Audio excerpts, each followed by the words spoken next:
Magandang araw mga kapwa mag-aaral. Ngayon, tatalakayin natin kung ano nga ba ang mga nangyari noong unang digmaang pandaigdig at noong ikalawang digmaang pandaigdig.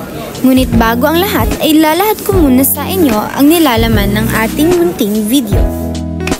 Taong 1914, buwan ng Hulyo 28, si Archduke Francis Ferdinand ay ipinaslang ng isang Serbian na naninirahan sa Bosnia na si Gavrilo Princip.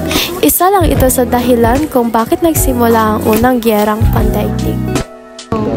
Ang mga sumusunod ay ang mga sanhi din pagsimula ng unang gyerang pandaigdig. Nasyonalismo, pagmamahal sa bansa. Imperialismo, pagpawalawak ng ikapangyarihan. Na militarismo, pagbuo-buo ng hukbo na upang pangalaan ang bansa. Pagbuo-buo ng mga alansya, kasunduan ng mga bansa.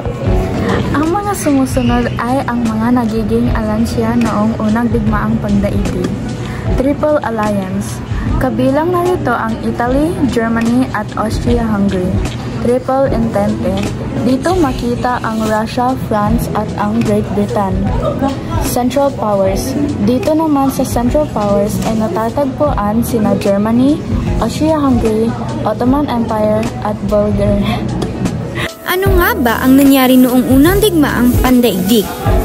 Nagsimula ito nang lumusob ang Germany sa Belgium dahil hindi sila makasakop sa Pransya dahil sa ramin ng kanilang mga border.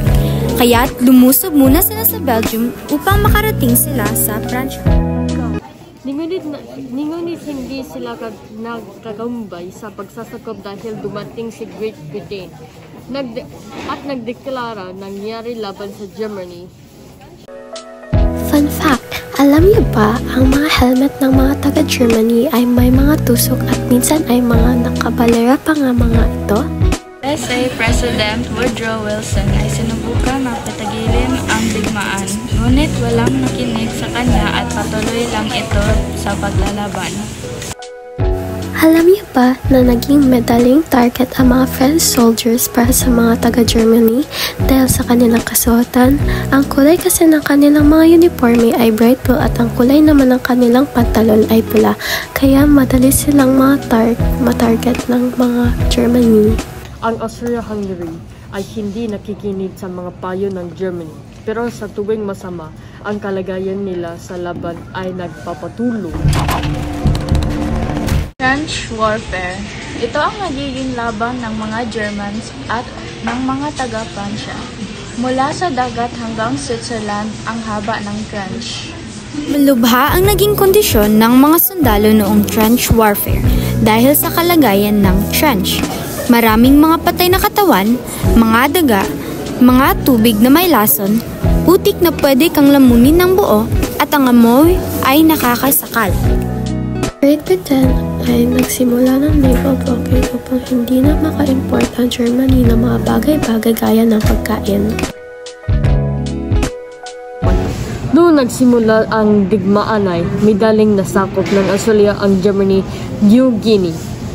At ang mga bagong kaibigan ng mga allies ay ang Italy at Japan. Ang Japan ay abalang-abala sa paggawa ng sarili nitong imperyo.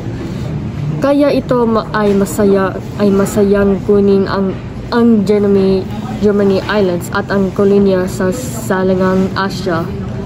Noong hindi pa nagsimula ang digmaan ay nag-usap-usap ang mga world leaders na sa tuwing mayroong digmaan ay pinagbabawal ang paggamit ng mga armas na may halong kemikal at bawal pumatay ng mga sibilyan.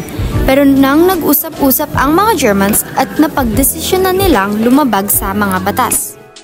Ang Lustiana ay isa sa mga barkong sibilyan na ipinaunlad ng mga Germans gamit ang kanilang mga submarine.